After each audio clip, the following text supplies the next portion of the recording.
भारत के सभी राज्यों की खबर SNS न्यूज चैनल पर, खबर जो आपको रखे सबसे आगे।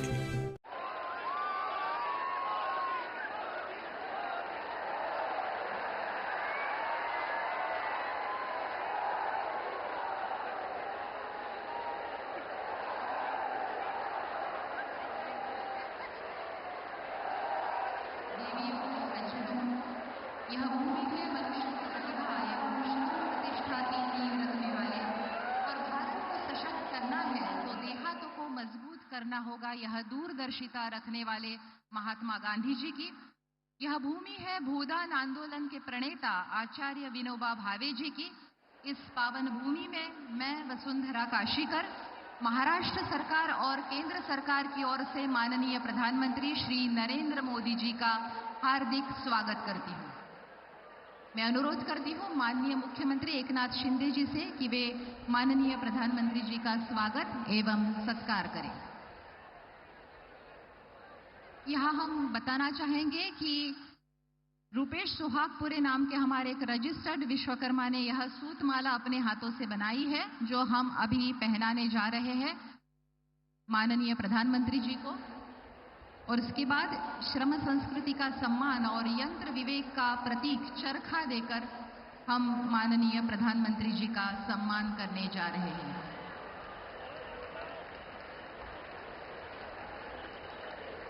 श्रम संस्कृति का सम्मान और यंत्र विवेक का प्रतीक।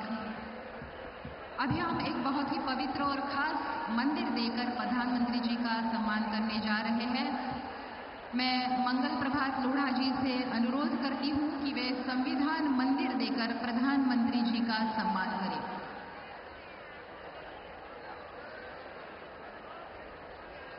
भारतीय संविधान के प्रति प्रधानमंत्री जी की असीम और अटल श्रद्धा है, और यह संविधान मंदिर मंत्री कौशल रोजगार एवं उद्यमिता विभाग मंगल प्रभात लोढ़ा जी के हाथों से हम माननीय प्रधानमंत्री जी को देने जा रहे हैं। मैं बताना चाहूंगी कि 434 ITI में संविधान मंदिर बनाए गए हैं। फिर से एक बार आप सभी का इस प्रधानमंत्री विश्वकर्मा योजना वर्ष पूर्ति समारोह में स्वागत करती हूँ। माननीय मुख्यमंत्री अजित पवार यांना, माननीय उपमुख्यमंत्री अजित पवार यांना विनंती आहे की त्यांनी आपले मनोगत व्यक्त करावं। आपल्या भारताचे लोकप्रिय प्रधानमंत्री माननीय नरेंद्र मोदी साहेब, महाराष्ट्राचे राज्यपाल महोदय, महाराष्ट्राचे मुख्यमंत्री एकनाथराव शिंदे साहेब, उपमुख्यमंत्री देवेंद्रजी फडणवीस साहेब, केंद्रीय मंत्री, केंद्रीय राज्यमंत्री, महाराष्ट्राच्या मंत्रिमंडळातील सर्व उपस्थित असणारे मान्यवर, खासदार, आमदार आणि आज मोदी साहेबांचे विचार ऐकण्याच्या करता वर्ध्याच्या कानाकोपऱ्यातून आलेले सगळे माझे बांधव, भगिनी, पत्रकार मित्र आणि माझ्या तरुण मित्रांनो, वर्ध्याच्या ऐतिहासिक पावनभूमीत देशाचे लोकप्रिय पंतप्रधान आदरणीय नरेंद्र मोदी साहेबांच्या शुभ हस्ते आज महत्त्वाच्या योजनांचा शुभारंभ तसंच प्रकल्पाचं पायाभरणी होत आहे। यामध्ये विश्वकर्मा योजनेचा प्रथम वर्धापन दिन, अमरावती येथील PM मित्रा पार्कची पायाभरणी कार्यक्रम, अहिल्यादेवी होळकर महिला स्टार्टअप योजनेचा शुभारंभ आणि आचार्य चाणक्य कौशल्य विकास योजनेचा शुभारंभ यासारख्या योजना प्रकल्पांचा समावेश आहे। या कार्यक्रमाच्या निमित्तानं आपण एवढ्या मोठ्या संख्येने उपस्थित राहिलात त्याबद्दल मी आपल्या सर्वांचं मनापासून स्वागत करतो। परंतु पंतप्रधान महोदयांनी या कार्यक्रमाला वेळ दिला त्याबद्दल महाराष्ट्राच्या 13 कोटी जनतेच्या वतीने मी त्यांचं मनापासून स्वागत करतो। 3 दिवसापूर्वी पंतप्रधान महोदयांचा वाढदिवस झालेला आहे।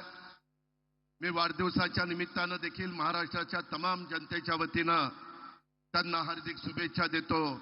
त्यांना दीर्घायुष्य लाभावं, त्यांच्या स्वप्नातला भारत लवकरात लवकर त्या ठिकाणी उभा राहावा आणि त्यांचं जे विजन आहे ते विजन आपल्या भारतातल्या कानाकोपऱ्यामध्ये त्यांचं स्वप्न पूर्ण करण्याच्या करता सर्वांनी परिश्रम करावेत अशा प्रकारची विनंती देखील मी आपल्या सर्वांना करतो.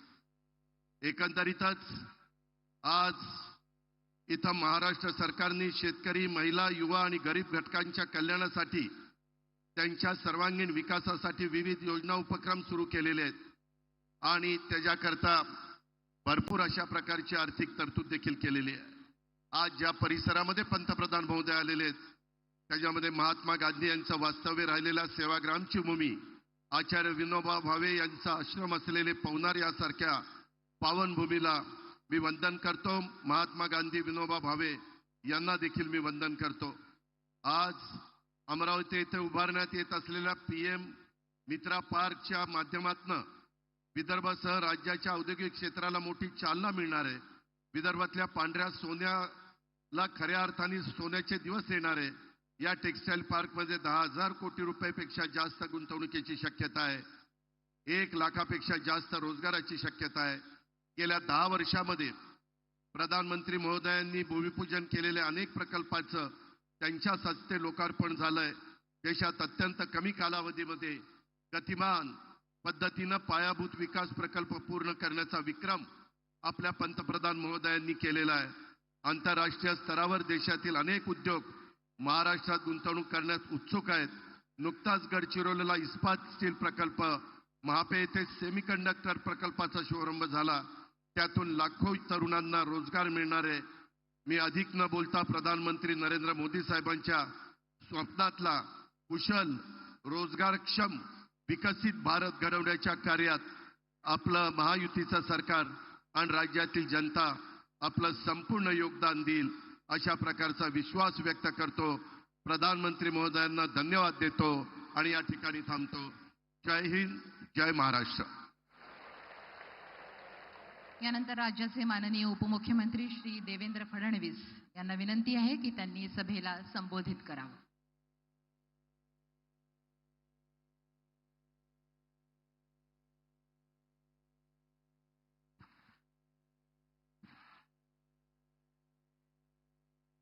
हिंदवी स्वराज्याचे सरसंस्थापक छत्रपती शिवरायांना मानाचा मुजरा करतो.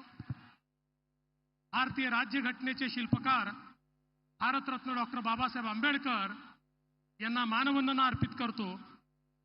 आणि आज आपल्या या वर्ध्याच्या पवित्र भूमीवर उपस्थित झालेले अखिल विश्वातील सर्वाधिक लोकप्रिय नेते आणि आधुनिक भारताचे निर्माते माननीय प्रधानमंत्री नरेंद्र मोदीजी यांचं मी वर्धेच्या वतीनं हार्दिक स्वागत करतो.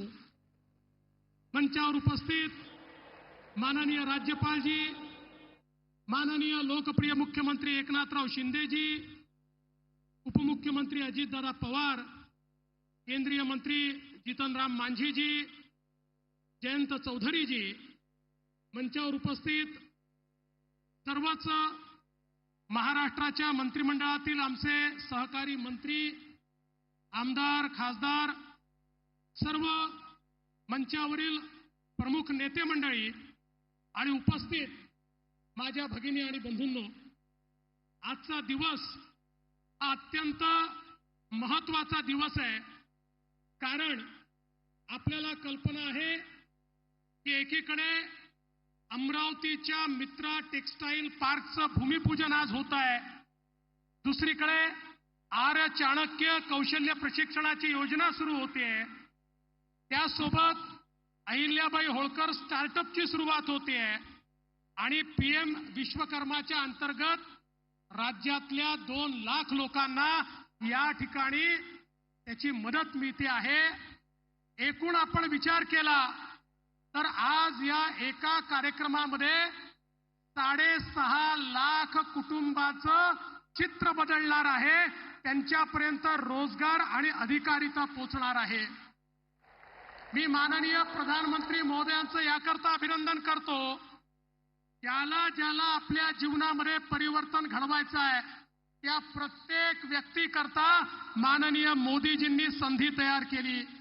आज माझा सवाल आहे, इतके वर्ष झाले आमचा सुतार समाज, लोहार, सोनार, कुंभार, मूर्तिकार, चर्मकार, मिस्त्री, नावी, टेलर, धोबी या सगळ्या घटकांचा विचार कुठल्याच सरकारने केला नव्हता.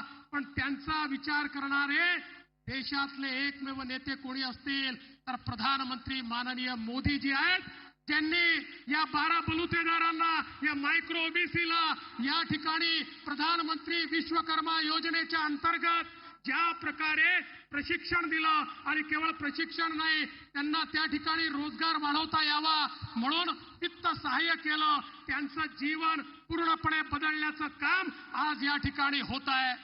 आणि टेक्सटाईल पार्क ही तर अशी संकल्पना आहे की आमच्या अमरावतीला जगाच्या नकाशावर आणण्याचं काम मित्रा टेक्सटाईल पार्कमुळे होणार आहे. मी माननीय प्रधानमंत्री महोदयांचे आभार मानतो. आम्ही त्यांना विनंती केली होती की आमच्या अमरावतीला तुम्ही टेक्सटाईल पार्क द्या. मुख्यमंत्री असतील, मी असेल, दादा असतील, आमच्या नवनीतताई राणा असतील. मुख्यमंत्री महोदयांनी देशात 7 पार्क दिले, त्यातला एक पार्क आपल्या अमरावतीमध्ये दिला, ज्या एका पार्कमुळे जवळजवळ 3 लाख लोकांना रोजगार हा त्या ठिकाणी मिळणार आहे. आणि कापसापासनं कापडापर्यंत आणि कापडापासनं फॅशनपर्यंत सर्व प्रकारचं इंटिग्रेशन हे त्या ठिकाणी होताना आपल्याला दिसणार आहे. खरं म्हणजे मी जास्त बोलणार नाही, पण एवढंच सांगतो, प्रधानमंत्री महोदयांनी जी काही हे परिवर्तन सुरू केलेलं आहे ते परिवर्तन महाराष्ट्रात देखील आम्ही सुरू केलेलं आहे.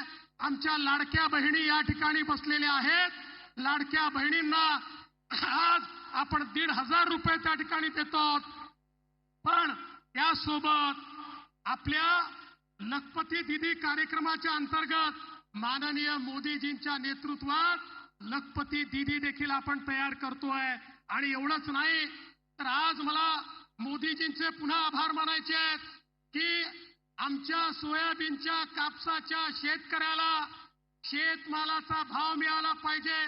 आम्ही मागणी केली की तुम्ही आयात होणाऱ्या कच्च्या तेलावर त्या ठिकाणी ड्युटी वाढवा, आमच्या सोयाबीनचे भाव वाढतील. मोदीजींनी तात्काळ निर्णय घेतला आणि ड्युटी वाढवली. आज सोयाबीनला त्या ठिकाणी भाव मिळायला सुरुवात झाली. आणि मी विश्वासानं सांगतो, हमी भावापेक्षा जास्त भावामध्ये यावेळी सोयाबीनची खरेदी होईल, कापसाची खरेदी होईल. शेतकऱ्यांकरता आमच्या सरकारनं मोफत वीज देण्याचा निर्णय घेतलाय.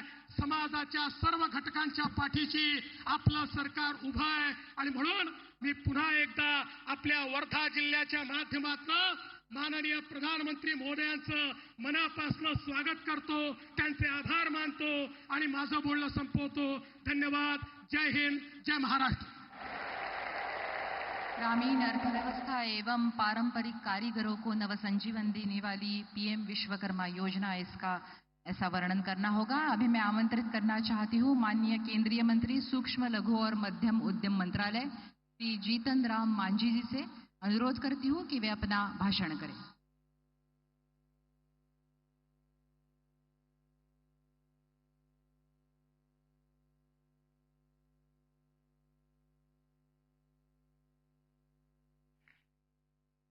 साथियों, हमने विश्वकर्मा योजना की पहली वर्षगांठ के लिए महाराष्ट्र को चुना. हमने वर्धा की इस पवित्र धरती को चुना क्योंकि विश्वकर्मा योजना केवल सरकारी प्रोग्राम भर नहीं है. ये योजना भारत के हजारों वर्ष पुराने कौशल को विकसित भारत के लिए इस्तेमाल करने का एक रोड मैप है. आप याद करिए, हमें इतिहास में भारत की समृद्धि के कितने ही गौरवशाली अध्याय देखने को मिलते हैं. इस समृद्धि का बड़ा आधार क्या था? उसका आधार था हमारा पारंपरिक कौशल. उस समय का हमारा शिल्प, हमारी इंजीनियरिंग, हमारा विज्ञान इस दुनिया में के सबसे बड़े वस्त्र निर्माता थे। हमारा धातु विज्ञान, हमारी मेटलर्जी भी विश्व में बेजोड़ थी। उस समय के बने मिट्टी के बर्तनों से लेकर भवनों की डिजाइन का कोई मुकाबला नहीं था। इस ज्ञान विज्ञान को कौन घर घर पहुंचाता था? सुतार, लोहार, सोनार, कुम्हार, मूर्तिकार, चर्मकार, बढ़ई, मिस्त्री, ऐसे अनेक पेशे ये भारत की समृद्धि की बुनियाद हुआ करते थे। इसलिए गुलामी के समय में अंग्रेजों ने इस स्वदेशी हुनर को समाप्त करने के लिए भी अनेकों साजिशें की। इसलिए ही वर्धा की इस धरती से गांधी जी ने ग्रामीण उद्योग को बढ़ावा दिया था। लेकिन साथियों, ये देश का दुर्भाग्य रहा कि आजादी के बाद की सरकारों ने इस हुनर को वो सम्मान नहीं दिया जो दिया जाना चाहिए था। उन सरकारों ने विश्वकर्मा समाज की लगातार उपेक्षा की। जैसे जैसे हम शिल्प और कौशल का सम्मान करना भूलते गए, भारत प्रगति और आधुनिकता की दौड़ में भी पिछड़ता चला गया। साथियों, अब आजादी के 70 साल बाद हमारी सरकार ने इस परंपरागत कौशल को नई ऊर्जा देने का संकल्प लिया।